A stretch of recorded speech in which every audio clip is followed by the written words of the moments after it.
Hello everyone, welcome to the Smart IAS. आज हम discuss करने वाले हैं 31 जुलाई 2025 का डेली करंट अफेयर्स।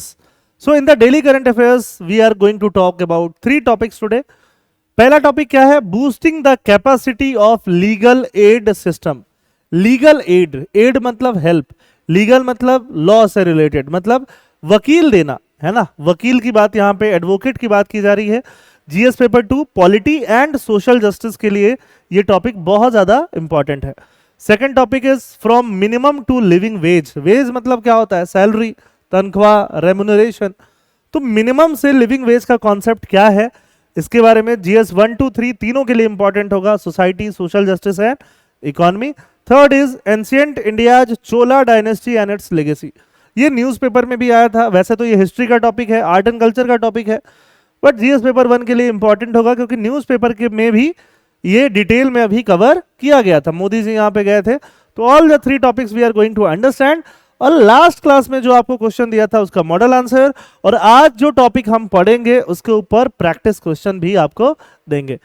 जो भी नया वर्ड आप सीखते हो, whatever new addition is there in your vocabulary, कुछ भी नया कीवर्ड अगर आप सीखते हो तो फिर आप उसको कमेंट सेक्शन में मेंशन कर सकते हो, जिससे आपका रिटेंशन जो है वो और बेटर होता है। Starting with the topic number 1, boosting the capacity of legal aid system. देखो, एक बात हमेशा ध्यान रखना, लीगल एड के बारे में हम बहुत ज्यादा बात नहीं करते हैं, है ना। हम एजुकेशन की बात करते हैं, हम हेल्थ की बात करते हैं, बट हम लीगल एड की बात नहीं करते। हमें चाहिए कि एजुकेशन अच्छा मिले, सस्ते में मिल जाए, है ना। फ्री बिजली की बात करते हैं, बट लीगल एड एक बहुत बड़ा प्रॉब्लम है। बहुत सारे लोग जिनको जस्टिस चाहिए और जस्टिस नहीं मिल रहा, है ना, उनके एडवोकेट जो है, एडवोकेट बहुत सारा पैसा उनसे ले जा रहे हैं। बहुत सारे गरीब लोग ऐसे होते हैं कि वो किसी केस में फंस गए, है ना। बकरी चुराने का केस हुआ, गोट या फिर काऊ चुराने का केस हुआ, या थोड़ा जमीन लेने का केस हुआ, और वैसे केस में उनको पता है कि वो गिल्टी नहीं है, बट वो जेल जाना, 5 साल जेल काट के आना ज्यादा प्रिफर करते हैं रादर देन कि एक वकील करें, उसके फीस दें, है ना, और एक बकरी की जगह 2 बकरी का फीस वो चला जाए उसमें। और ये प्रॉब्लम जो है, हमारी जो करंट प्रेसिडेंट है, प्रेसिडेंट मैडम द्रौपदी मुर्मू, इन्होंने प्रेसिडेंट बनने के बाद से ही काफी ज्यादा हाईलाइट किया हुआ है, क्योंकि ये खुद एक ट्राइबल कम्युनिटी से आती हैं। इन्होंने गरीबी को और वीकर सेक्शन के लोगों को बहुत क्लोज से देखा है, उस जिंदगी को जिया है। तो लीगल एड का इंपॉर्टेंस वो भी खूब समझती हैं। और लीगल एड, कल हम जैसे जुडिशरी पे और पेंडेंसी ऑफ केसेस पे बात कर रहे थे, और जितने लोग अलग अलग कोर्ट केसेस से जूझ रहे हैं और हर हियरिंग में उनसे एडवोकेट जो है उनसे पैसा ले रहे हैं और लग रहा है, वैसे लोग लाइफ में अच्छा नहीं कर पा रहे हैं। उनका काफी ज्यादा अपॉर्चुनिटी कॉस्ट हो रहा है, उसमें लग रहा है। ठीक है, तो यह एडिटोरियल जो है ये इसी सारी चीज को हाईलाइट करने वाला है।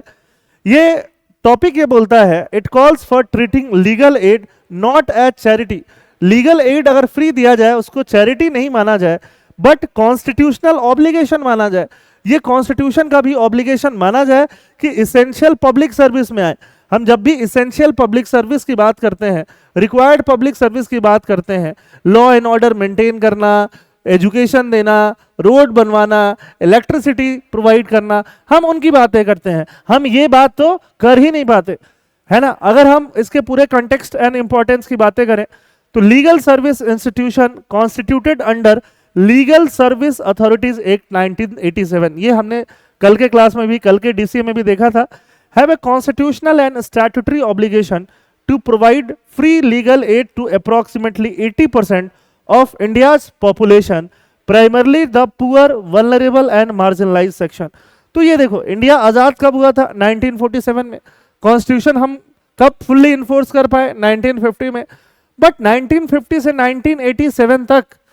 1987 तक हमारे पास कोई इन्फोर्सेबल मैकेनिज्म नहीं था जो गरीबों को फ्रीली लीगल एड दिला पाए। 1987 में एक लॉ बनता है, पार्लियामेंट एक लॉ बनाती है, एक एक्ट बनाती है, और वो लॉ ये कहता है कि गवर्नमेंट खुद खर्चा बियर करेगी, सुप्रीम कोर्ट खुद इसका पैटर्न बनेगा कि ऑलमोस्ट जितने भी पुअर लोग हैं, 80% ऑलमोस्ट पॉपुलेशन उस टाइम के हिसाब से, मार्जिनलाइज सेक्शन, पुअर सेक्शन को फ्री लीगल एड मिले।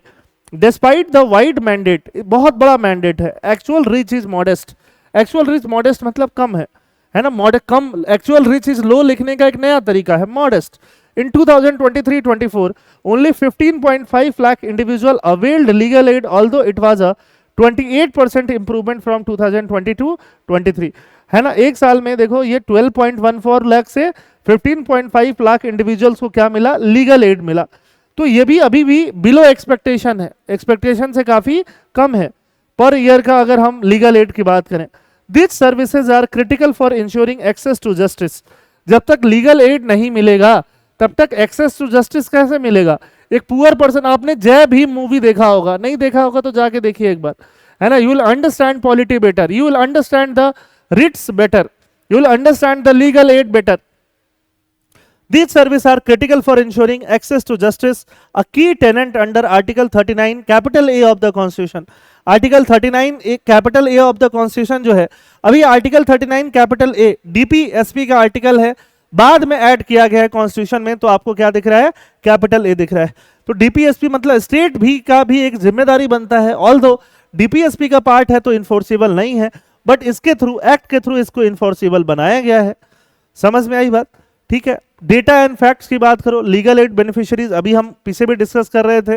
Legal aid clinics coverage 1 clinic पर 163 विलेज, ये इंडियन जस्टिस रिपोर्ट बताता है। नालसा का फंड जो होता है उसका यूटिलाइजेशन 75% फंड का यूटिलाइजेशन से घट के 59% तक आ गया है। और डेटा एंड फैक्ट्स क्या है ना, पर capital legal aid spending, per capita पर पर्सन लीगल एड स्पेंडिंग कितना है, नेशनल एवरेज 6 रुपया है, 2019 में तो 3 था। लो स्पेंडर्स झारखंड एंड आसाम सिर्फ 5 रुपए लीगल एड पर पर्सन पे खर्च करते हैं, यूपी 4, बिहार 3, वेस्ट बंगाल 2, है ना, 2 रुपए पर person. Para legal volunteers, legal volunteers मतलब जो खुद से गरीबों की सेवा करना चाह रहे हैं, 2019 में 5.7 पर लाख पॉपुलेशन, वो घट गई है 2023 में कोविड के बाद, 3.1 पर लाख पॉपुलेशन, पर लाख पॉपुलेशन सिर्फ इतने ही लीगल वॉलंटियर हैं। Free legal aid in India, है ना, legal aid in India refers to the provision of free legal service to individual who are unable to afford legal representation or access to justice system। जब भी आप पे legal aid से related mains में question लिखने के लिए आए, आप इंट्रोडक्शन कहां से स्टार्ट करोगे, डेफिनेशन से स्टार्ट करोगे। डेफिनेशन लिखने के बाद आप उसमें डेटा भी डाल दोगे, फॉर एग्जांपल आप ये डेटा डाल सकते हो, ठीक बात है। Legal add can include legal advice, lawyer ने आपका एडवाइस दे दिया, आपको रिप्रेजेंट कर दिया कोर्ट की प्रोसीडिंग्स में, मीडिएट कर दिया, नेगोशिएट कर दिया, अल्टरनेटिव डिस्प्यूट रेजोल्यूशन मैकेनिज्म में हेल्प कर दिया। ये सब कुछ किस में आता है, लीगल एड में आता है। Sukhdas versus union territory of Arunachal Pradesh 1986 reiterated the importance of legal aid in criminal proceeding। Criminal proceeding में लीगल एड का इंपॉर्टेंस ये केस बताता है ना। Hussainara Khatoon versus state of Bihar case में भी यहां पे बोला गया था, held that every prisoners has a fundamental right to a speedy trial. Prisoners मतलब कैदी, पुलिस किसी को भी उठा के ले गई फॉर एग्जांपल, वो गुनहगार नहीं है, उस पर बस शक है, उस पर डाउट है, उस पर एलिगेशन है। अब उसने गलती किया है कि नहीं किया है वो कैसे पता चलेगा, कोर्ट में उसको बेगुनाह कौन साबित कराएगा, उसका वकील, उसके पास वकील ही नहीं है, पैसा ही नहीं है, अफोर्ड ही नहीं कर सकता।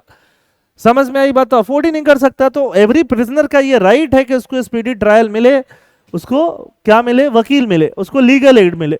हिस्ट्री ऑफ लीगल एड, 1960 में गाइडलाइंस आई, 1976 में आर्टिकल 39 ए आया, 1980 में कमेटी बनी, 1987 में एक्ट आया, 1960 से इसका शुभारंभ हुआ, 1987 में आके लीगल सर्विस अथॉरिटीज एक्ट आया, 1995 में establishment of National Legal Service Authority NALSA बना, NALSA the apex body for legal aid coordination in India.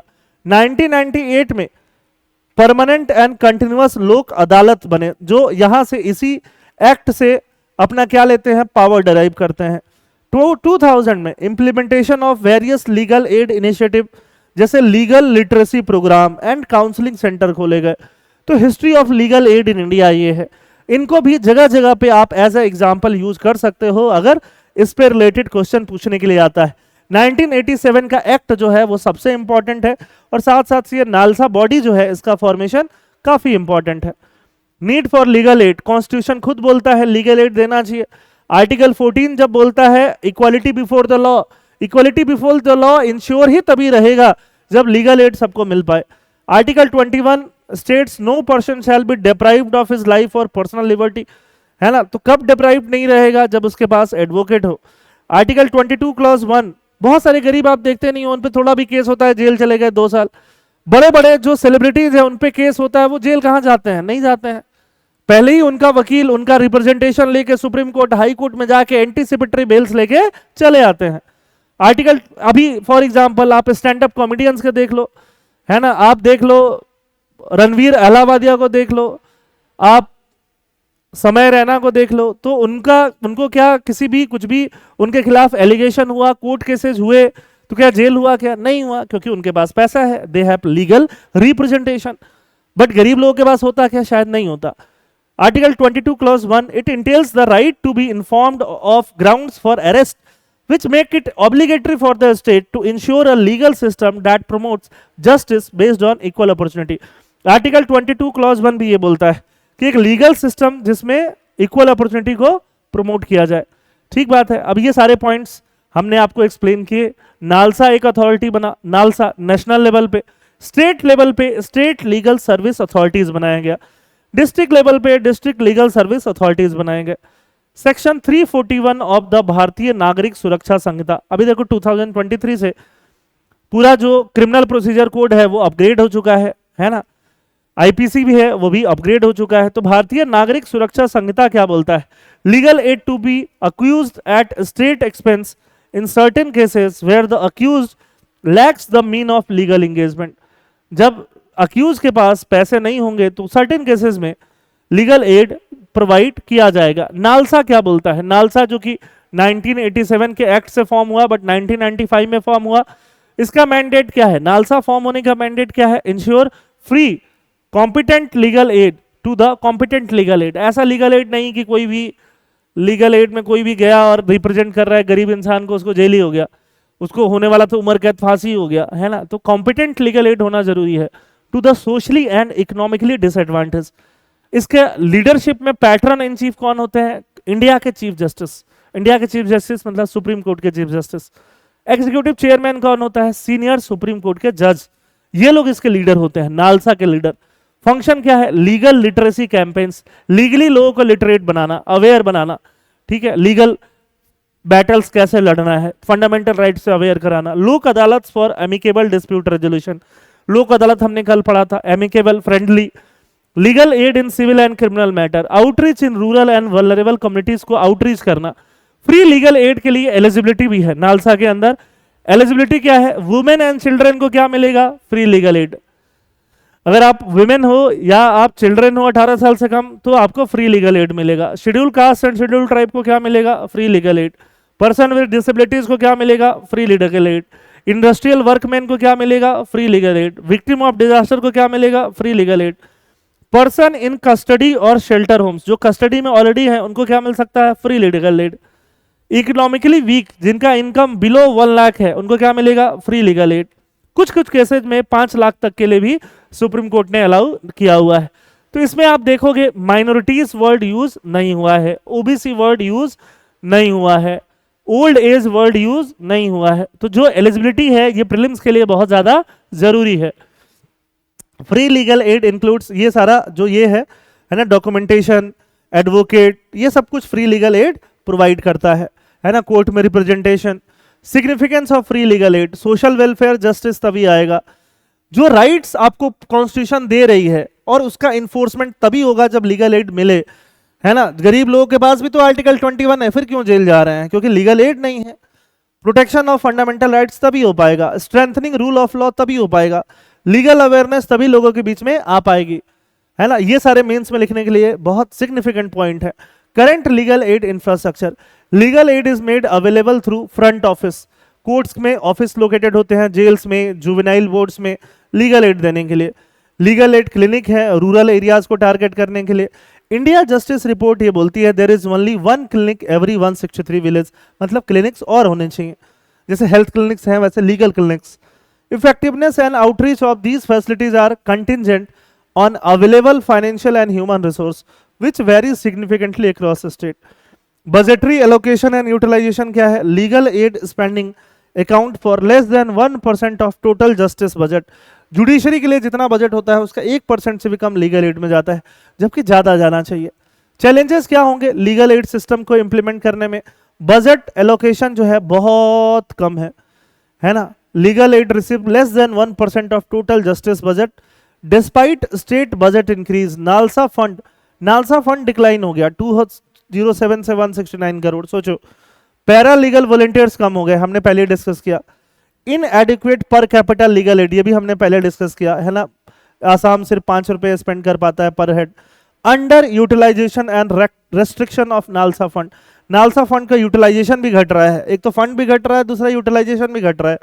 Absence of service quality benchmark. Accountability नहीं है, अकाउंटेबिलिटी है ना, कोई उसके लिए माई बाप नहीं है उसका। एंड पब्लिक ट्रस्ट घट रहा है। Insufficient legal aid presence in remote and tribal area, ये चैलेंजेस हैं। गवर्नमेंट क्या क्या स्टेप ले रही है? Designing innovative solution for holistic access to justice in India. Disha करके प्रोग्राम है, दिशा, ठीक है, बस हम नए प्रोग्राम लॉन्च करते हैं। To strengthen pre litigation mechanism, ये आपको लिखना होगा। Tele law to facilitate delivery of legal advice. Tele मतलब डिस्टेंस से, दूर से, है ना, वीडियो कॉल। न्याय बंधु ये जो है न्याय बंधु जरूर लेके आई है गवर्नमेंट, है ना, क्योंकि मैं अपने बहुत सारे क्लोज लोगों को जानते हूं जो नए नए न्याय बंधु बने, न्याय बंधु और न्याय मित्र बने हैं। Nyaya Bandhu program, through this interested lawyers can register themselves to volunteer pro bono service for the under privilege. Pro bono मतलब खुद से फ्रीली रजिस्टर करके खुद से लीगल सर्विस दे सकते हैं, और ये न्याय मित्र गवर्नमेंट लेके आई है। To facilitate disposal of 10 to 15 year old case, है ना, pending in high court and subordinate courts. Conclusion क्या है? सिस्टमिक रिफॉर्म्स चाहिए, इंक्रीज मैन पावर चाहिए, सस्टेन्ड फंडिंग चाहिए, तभी जस्टिस आ पाएगा, है ना। कैपेसिटी को बूस्ट करना पड़ेगा, तभी कॉन्स्टिट्यूशन का मैंडेट पूरा हो पाएगा। From minimum to living wage, ये भी सोशल जस्टिस वाला टॉपिक है। Minimum to living wage, government ये सोच रही है कि चलो अब हम ministry of labour and employment living wage पे शिफ्ट हुआ जाए। मिनिमम वेज से काम नहीं चल रहा। लिविंग वेज होता क्या है? मिनिमम वेज होता है कि चलो मिनिमम वेज निकाला जाता है, ऐसे ही दे दिया जाता है। लिविंग वेज मतलब किसी इंसान को ठीक से जीने के लिए कितना खर्चा चाहिए।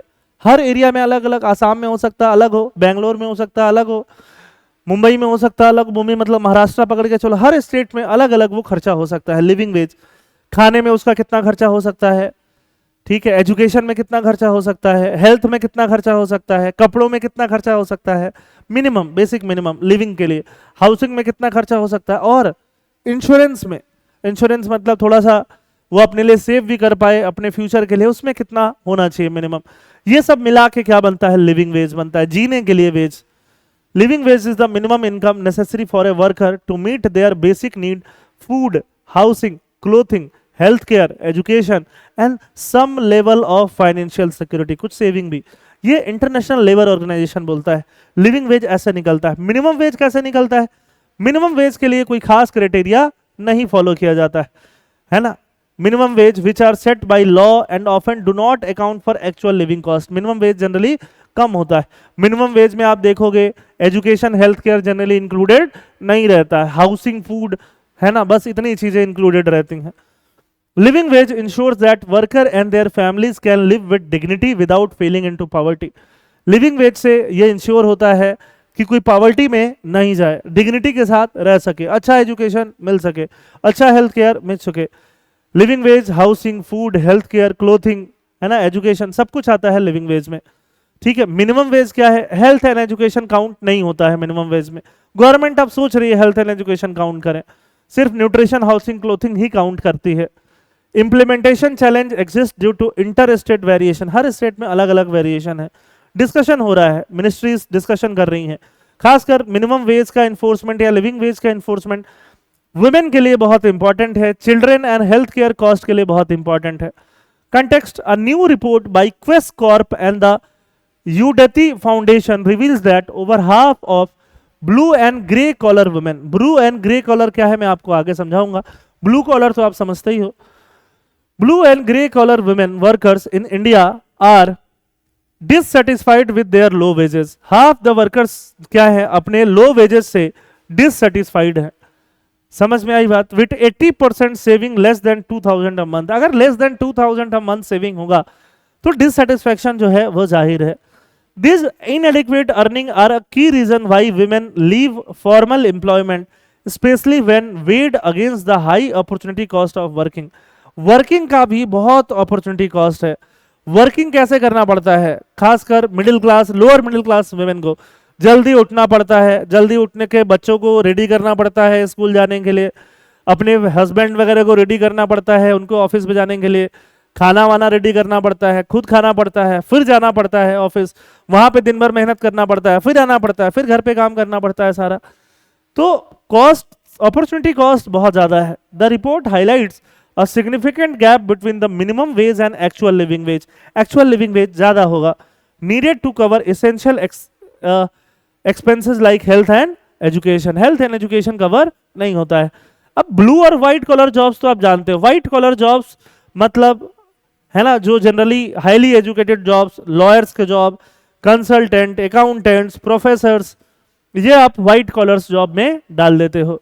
ब्लू कॉलर जॉब भी आप जानते हो, इलेक्ट्रीशियन, प्लम्बर, है ना, कंस्ट्रक्शन वर्कर, ये आप ब्लू कॉलर वर्क में डाल देते हो। बट ग्रे कॉलर, ग्रे मतलब दोनों के बीच वाले, बीच वाले में कौन आ जाएंगे, नर्स लोग आ जाएंगे। डॉक्टर किस में चला जाएगा, व्हाइट में। स्वीपर किस में चला जाएगा, ब्लू में।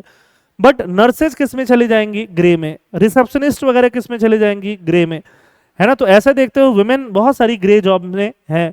फ्लाइट अटेंडेंट्स किस में चले जाएंगी, ग्रे में, ठीक है। शेफ्स, रेस्टोरेंट की शेफ्स किस में चले जाएंगी, ग्रे में। वेटर किस में चले जाएंगे, मे बी छोटा रेस्टोरेंट वगैरह है ब्लू में, बड़े हैं तो ग्रे में। तो ऐसे करके नेचर ऑफ जॉब समझ सकते हो। सिग्निफिकेंस ऑफ लिविंग वेज, अगर लिविंग वेज इंप्लीमेंट होता है तो एडिशनली 4.6 ट्रिलियन का जीडीपी जनरेट होगा। ये वर्ल्ड इकोनॉमिक फोरम बोलता है, पूरे वर्ल्ड के लिए बोल रहा है। 4.6 ट्रिलियन, है ना, इंप्लीमेंट होने से। क्योंकि देखो सबका इनकम बढ़ जाएगा, वुमेन का इनकम बढ़ जाने से खर्चा ज्यादा होगा, सेविंग ज्यादा होगा और इन्वेस्टमेंट होगा। वो मनी जो है और मूव करेगा। अभी वही पैसा कहां जा रहा है, कैपिटलिस्ट के पास, है ना। नेटवर्थ बढ़ रहा है, आज नेटवर्थ इलोन मस्क का इतना है, कल इतना हो गया, परसों इतना हो गया। वही पैसा थोड़ा और डिस्ट्रीब्यूट होगा, कैपिटलिस्टों का पैसा या गवर्नमेंट का पैसा, तो सबके पास आएगा तो मनी मल्टीप्लाई होगा। Improve female labour force participation, female का लेबर फोर्स पार्टिसिपेशन और बढ़ेगा, क्योंकि सैलरी अच्छी होगी तो इंटरेस्ट ज्यादा आएगा काम करने में, है ना। Covering this cost, education, health, सारा कॉस्ट, चाइल्ड केयर का कॉस्ट वो लोग बियर कर पाएंगे, इन्फ्लेशन और लिविंग कॉस्ट को एडजस्ट कर पाएंगे। It helps attract and retain talent, पैसा अच्छा होगा, लिविंग वेज होगा तो टैलेंट जो होगा वो रिटेन हो पाएगा। Align with emerging labour regulation, labour regulation जो अलाइन हो रहा है, इमर्ज हो रहे हैं, उससे उसके साथ अलाइन भी हो पाएगा। Wage disparity and opportunity cost, according to Quess Corp, blue and grey collar women workers earn only 70% of what male counter part. Blue and grey की अगर बात करें, है ना, तो मेल जितने अर्न करते हैं उसका 70% ही वुमेन को मिलता है। तो अपॉर्चुनिटी कॉस्ट वुमेन के लिए बहुत ज्यादा है। अनपेड केयर गिविंग ड्यूटीज, घर पे केयर गिविंग जो करना पड़ता है, लॉन्ग कम्यूट्स, बहुत बस और ट्रेन पकड़ के जाना पड़ता है, माइग्रेशन का एक्सपेंस है। In peri urban manufacturing zones, low minimum wage clash with higher living cost. Peri urban, Noida वोएडा, है ना, पेरी अर्बन मतलब अर्बन में नहीं है लेकिन थोड़ा अर्बन से आउटस्कर्ट साइड में हो रहा है, वहाँ लिविंग कॉस्ट भी अर्बन वाला है लेकिन लो वेजेस क्या है, कम है। 1 in 5 women earn less than 20,000 per month, despite that being the minimum wage in Tier 1 cities. Minimum wage Tier 1 cities में 20,000 है मिनिमम, लिविंग वेज नहीं, लिविंग वेज तो और ज्यादा है। बट 1 in 5 वन वुमेन को इससे भी कम मिलता है। Tier 1 cities, हम मुंबई की बात कर रहे हैं, दिल्ली की बात कर रहे हैं, बेंगलोर की बात कर रहे हैं। Data reveals that women earning above 20,000 are 21% less likely to exit the workforce. जिनका सैलरी, वुमेन का सैलरी जिनका 20,000 से ऊपर है, उनका वर्क फोर्स को क्विट करने का, जॉब छोड़ने का, घर बैठने का चांस 21% कम है। ये सारा डेटा आपका सीधे सीधे जाएगा वुमेन स्पेसिफिक आंसर में। Structural barrier to female labour force participation, India's female labour force participation remains low, 32% है। हर डेटा में अलग अलग आता है, ये जून का PLFS सर्वे है। To reach developed nation status, FLFP female labour force participation, female का लेबर फोर्स में पार्टिसिपेशन, जितनी फीमेल हैं वर्किंग एज में 15 से 65 तक, उसमें से कितना फीमेल एक्चुअली लेबर फोर्स में जाके काम करें, वो कितना होना चाहिए, 50%। की नॉन वेज बैरियर्स, अनसेफ और unaffordable housing near work place, poor work culture, lack of safe mobility, outdated regulatory restriction. 54 laws still restrict women employment, है ना, 54 लॉज जो वुमेन के एम्प्लॉयमेंट को रेस्ट्रिक्ट करती हैं। फॉर एग्जांपल बहुत सारे लॉ नाइट शिफ्ट बैन करते हैं। ग्रेजुअल रिपील इज अंडरवे, बहुत सारे स्टेट जैसे तमिलनाडु वगैरह ये नाइट शिफ्ट में जो वुमेन के लिए बैन है उसको रिपील कर रहे हैं, बट सेफ्टी भी मेंटेन करना जरूरी है। वे फॉरवर्ड क्या है, adopt gender sensitive minimum wage policy including indirect cost, या तो मिनिमम वेज भी लगाना है, जेंडर सेंसिटिव लगाइए, या लिविंग वेज पे आ जाइए। सेफ अफोर्डेबल हाउसिंग होना चाहिए। Fast track the repeal of restrict, जो रिस्ट्रिक्शन वाले लॉज हैं उनको जल्दी हटाओ। मैन्युफैक्चरिंग हब्स को प्रमोट करो, सोशल इंफ्रास्ट्रक्चर को स्ट्रेंथन करो। थर्ड टॉपिक आप हिस्ट्री में पढ़ते हो, फिर भी आप रिवाइज कर लो। Ancient India, Chola dynasty and its legacy. देखो मोदी जी हमारे जो प्राइम मिनिस्टर हैं, है ना, वो उन्होंने रिसेंटली अभी तमिलनाडु विजिट किया है। Legacy of Chola dynasty provides road map for modern India. तो मोदी जी बोलते हैं चोला डायनेस्टी का जो लेगेसी है वो मॉडर्न इंडिया के लिए रोड मैप प्रोवाइड करता है। अब मॉडर्न इंडिया कैसा होना चाहिए, मॉडर्न इंडिया मोर डेमोक्रेटिक होना चाहिए, मॉडर्न इंडिया मोर डेवलप्ड होना चाहिए, मॉडर्न इंडिया मोर रेजिलिएंट होना चाहिए, मॉडर्न इंडिया मोर पावरफुल होना चाहिए। तो ये सारा कुछ ना कुछ मॉडर्न इंडिया में आर्ट एंड कल्चर और अच्छा होना चाहिए, ये सब कुछ चोला डायनेस्टी में हो रहा था, है ना, तभी ये रोड मैप प्रोवाइड कर रहा है, ऐसा मोदी जी बोलते हैं। Recently Prime Minister Narendra Modi visited Gangaikonda Cholapuram in Tamil Nadu during the valedictory ceremony of the Aadi Thiruvathirai festival to commemorate the birth anniversary of emperor Rajendra Chola one. Raja one and Rajendra Chola one, ये चोला एम्पायर के, चोला डायनेस्टी के सबसे सक्सेसफुल किंग्स माने जाते हैं। Prime Minister Narendra Modi highlighted the historical achievement of the Chola dynasty and linked their legacy to India's vision of becoming a developed and united nation. इन्होंने जो चोला time पे एक प्रथा होती थी कुडावल्लई का जिक्र किया। कुडावल्लई डेमोक्रेसी, ग्रास रूट डेमोक्रेसी से रिलेटेड है, आगे हम इसी टॉपिक में डिस्कस करेंगे। वो कुडावल्लई जो है वेस्टर्न आइडियल्स, यूरोपियन जो आइडियल्स है मैग्ना कार्टा वगैरह, उसके साथ रिजेम्बलेंस रखता है। तो इंडिया में हम लोग ग्रास रूट डेमोक्रेसी वाला पॉलिटिकल थॉट रखते थे, कुडावल्लई आगे डिस्कस करेंगे। चोला डायनेस्टी क्या है, एक तमिल एम्पायर है, साउथ इंडिया में डोमिनेट कर रहा था, 9th से 13th सेंचुरी सी में फ्लरिश कर रहा था। मिलिट्री बहुत पावरफुल थी उनकी, और साथ साथ उनका नेवी बहुत डोमिनेंट था। ब्रॉन्ज में, आर्किटेक्चर में बहुत कंट्रीब्यूशन है उनका, द्रविडियल स्टाइल टेम्पल आर्किटेक्चर में बहुत कंट्रीब्यूशन है। At its peak, Raja I and his son Rajendra I, the Chola Empire stretched from island of the Maldives to the bank of Ganga River in Bangladesh, है ना, बहुत ज्यादा spread हुआ। विजयालया से ये स्टार्ट होता है और सबसे ज्यादा राजा I और राजेंद्र I के टाइम पे चोला एम्पायर अपने पीक पे पहुंचता है। ये पूरा एक तरह से आप क्रोनोलॉजी या ट्री समझ सकते हो चोला एम्पायर का, ठीक है। ये देखो, ये रहा पूरा मैप, है ना, ये डायरेक्टली चोला एम्पायर, आधा से ज्यादा श्रीलंका और पूरा साउथ इंडिया, ये पूरा डायरेक्टली चोला एम्पायर के अंदर आता था, है ना। और ये जो आप उड़ीसा देख रहे हो, यहाँ बंगाल दिख रहे हो, थोड़ा पार्ट ऑफ, ठीक है, आसाम वगैरह देख रहे हो, कामरूपा ऊपर है थोड़ा नीचे, ठीक है, पूरा यहाँ जो भी म्यांमार का पार्ट, थाईलैंड वगैरह का पार्ट, पूरा साउथ ईस्ट एशिया, इंडोनेशिया वगैरह पूरा, है ना। ये जो देख रहे हो पूरा चोला एम्पायर से क्या था, इन्फ्लुएंस था, हाईली इन्फ्लुएंस था। आप वहां पे टेम्पल्स देखोगे, हिंदू कल्चर देखोगे, साउथ इंडियन कल्चर देखोगे, तो वो पूरा चोला एम्पायर से इन्फ्लुएंस था। ट्रेड रूट्स भी था, ये इसको मलक्का स्ट्रेट बोलते हैं, तो मलक्का स्ट्रेट होके ट्रेड रूट चाइना वगैरह ट्रेड्स भी होता था। राजेंद्र चोला ने जो बिल्ड किया था टेम्पल, ये टेम्पल आप देखने जा सकते हो साउथ इंडिया में, ठीक है। Rajendra Chola build the magnificence Gangaikonda Cholapuram temple which continues to stand as an architectural marvel admired worldwide. ये प्राइम मिनिस्टर मोदी जी ने 27 जुलाई को बोला था। PM tribute to Chola empire, commemorative coin release हुआ। A coin was released to honor Rajendra Chola I, commemorating his contribution, याद करते हुए, including the building of Gangaikonda Cholapuram, Brihadeswara temple and Chola Gangnam lake. Chola Gangnam lake वो lake जिसमें गंगा नदी का पानी ले जाके, मतलब ऐसे तो पूरा कितना ही पानी ले गए होंगे, बट गंगा नदी से पानी ले जाके लेक वेक बनाया था। Statue announcement, central government will install statue of both emperors, है ना, Raja Raja one, Rajendra Chola one in Tamil Nadu to reinforce national historical consciousness, लोगों में वो कॉन्शियसनेस अवेकन करने के लिए। Chola achievement as a model for modern India, economic and strategic vision दिया उन लोगों ने, ट्रेड में, डिफेंस में, गवर्नेंस में, ठीक है। ऑपरेशन सिंदूर जो मोदी जी बोलते हैं कि उनके विजन से इंस्पायर्ड होता है, ठीक है। डेमोक्रेटिक फाउंडेशन, कुदवल्लई सिस्टम था वहां पे, कुदवल्लई, अभी हम कुदवल्लई के बारे में अभी डिस्कस करने वाले हैं। कुदवल्लई क्या है? बैलेट पॉट मैकेनिज्म, ये देख रहे हो पॉट घड़ा, मिट्टी का बैलेट घड़ा, उसमें लीव्स पे लिख के वोटिंग सिस्टम के थ्रू उस घड़े में डाल दिया जाता था और वैसे वोट दिया जाता था। ग्रास रूट डेमोक्रेसी वैसे फंक्शन करती थी। बैलेट पॉट मैकेनिज्म, कुडवल्लई और ballot pot involve placing names on palm leaves in a pot. Palm leaves याद रखना, प्रीलिम्स में ऐसे ही शॉर्ट इंफॉर्मेशन इंपॉर्टेंट होते हैं। In a pot and drawing lots publicly by a neutral child, neutral child जाके निकाल के लाता था। न्यूट्रल चाइल्ड बच्चा होगा तो वो ट्रांसपेरेंसी एंड फेयरनेस ज्यादा आएगा। इंस्टीट्यूशनल इंटीग्रिटी, देखो ensuring a neutral child, neutral child से क्या देख रहे हो, प्रोसेस में भी इंटीग्रिटी जरूरी है ना, वो प्रोसेस भी एकदम पार्शियल इम्पार्शियल होना चाहिए, ट्रांसपेरेंट होना चाहिए।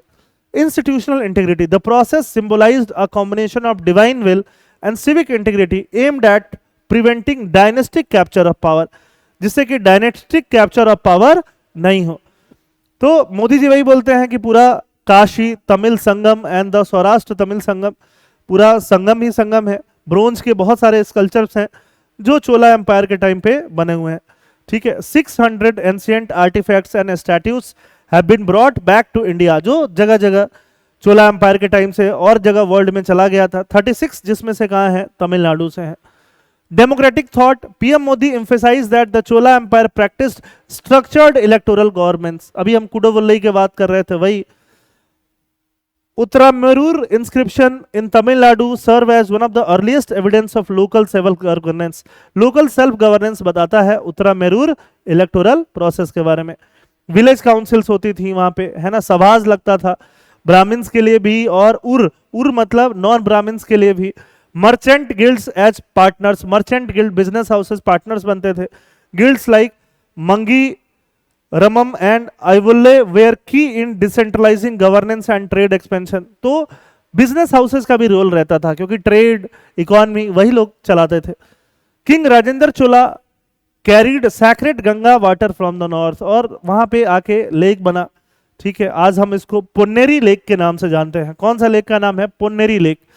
What is the conclusion? By invoking the achievement of the Chola Empire, PM Modi's speech reaffirmed the importance of drawing upon historical strength to build a self-confident, united and culturally rooted developed India.